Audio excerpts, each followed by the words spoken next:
so sweet. Don't you love me? Assalamualaikum warahmatullahi wabarakatuh. Perkenalkan, saya Zahra Azizah dari Prodi Sosiologi dengan NIM 24059050265. Tujuan saya untuk membuat video ini untuk melengkapi salah satu tugas mata kuliah Filsafat Umum dengan dosen pengampun Ibu Lilis Saryanti. Nah, di sini saya akan membahas tentang salah satu seorang filsuf dan matematikawan yang perkataannya paling sering kita dengar dengan "aku berpikir maka aku ada". Siapa lagi kalau bukan René Descartes. Nah, René Descartes seorang filsuf dan matematikawan yang berasal dari Prancis. Ia terkenal dengan bapak filsafat modern karena ia terlahir dengan pikiran yang rasionalisme. Ia lahir pada tanggal 31 Maret 1596 di Delahaye, Prancis. Nah, Descartes lahir dengan seorang ibu yang bernama Jenny Brockenhart. Jenny Brockenhart berasal dari keluarga pedagang dan penjabat kerajaan. Ayah René Descartes bernama Joachim Descartes, yaitu seorang pengacara dan anggota parlemen kerajaan Britania Raya. René Descartes memiliki seorang kekasih yang bernama Helena Jans van der Stroom. Mereka tidak pernah melakukan hubungan pernikahan, tetapi mereka memiliki seorang anak yang bernama Francine Descartes. Tetapi sayang sekali anak mereka meninggal pada usia sekitar 5 tahun.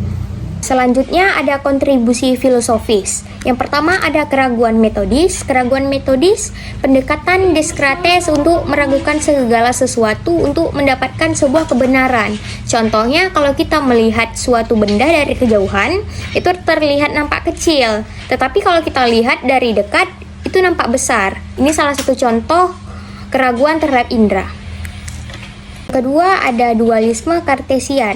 Ini gagasan Descartes tentang bagaimana perbedaan pikiran dan tubuh yang sangat berbeda tetapi memiliki hubungan satu sama lain dalam praktek interaksi. Contohnya kayak kalau kita merasakan marah, bahagia, kita nggak bisa lihat atau ukur, tetapi kita bisa rasain secara sadar apa yang kita rasain saat marah itu. Nah, yang ketiga, rasionalisme. Rasionalisme adalah pandangan yang menekankan bahwa akal manusia adalah sumber utama yang memperoleh pengetahuan yang pasti dan universal. Pengetahuan tersebut dapat melalui pemikiran logis, deduksi, dan prinsip-prinsip yang sudah ada di dalam pikiran. Selanjutnya ada metode Kartesian. Metode ini bertujuan untuk menghilangkan segala hal yang dapat diragukan dan memulai kembali pencarian dengan pengetahuan dasar yang kokoh. Bertujuan untuk mencapai kepastian dan kesejahteraan suatu pencarian ilmu, pengetahuan. Salah satunya contoh keraguan terhadap indera. Nah, ini sama seperti contoh yang tadi, keraguan metode. Kalau kita lihat dari jauh suatu benda, dia akan nampak kecil, tetapi kita lihat dari dekat, dia akan terlihat nampak besar. Itu salah satu keraguan terhadap indera. Yang kedua, keraguan terhadap eksternal. Ini contohnya kayak dunia eksternal nih, keberadaan Tuhan contohnya. Yang ketiga ada keraguan terhadap ekstensi diri. Ini meragukan adanya tubuh. Kayak misalnya, apakah kita ada? Kayak seperti itu. Yang terakhir ada pendirian kepastian. Selanjutnya ada meditasi Descartes. Meditasi filsafat pertama pada tahun 1641. Serangkaian meditasi yang mengeksplorasikan hakikat realitas pengetahuan dan diri.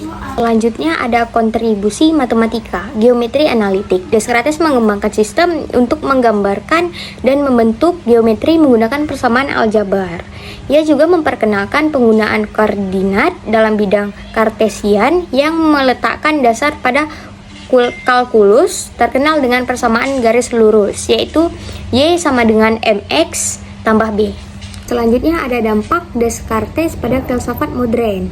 Pondasi filsafat modern, metode keraguan dan fokusnya pada nalar menjadi landasan bagi filsuf-filsuf membuka jalan para sains modern dengan menekankan pentingnya pendekatan rasionalisme sistematis terhadap pengetahuan.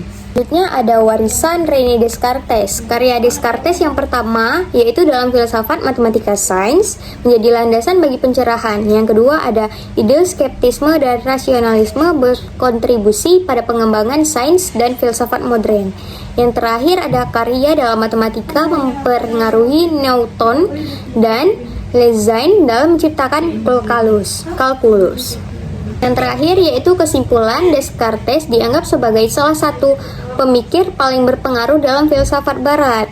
Kontribusi terhadap filsafat dan matematika membantu bentuk sains modern dan pemikiran yang rasionalisme. Meskipun dikritik, karya terus dipelajari dan diperdebatkan dalam filsafat saat ini. Hanya sekian yang mampu saya sampaikan, lebih kurang saya mohon maaf. Assalamualaikum warahmatullahi wabarakatuh.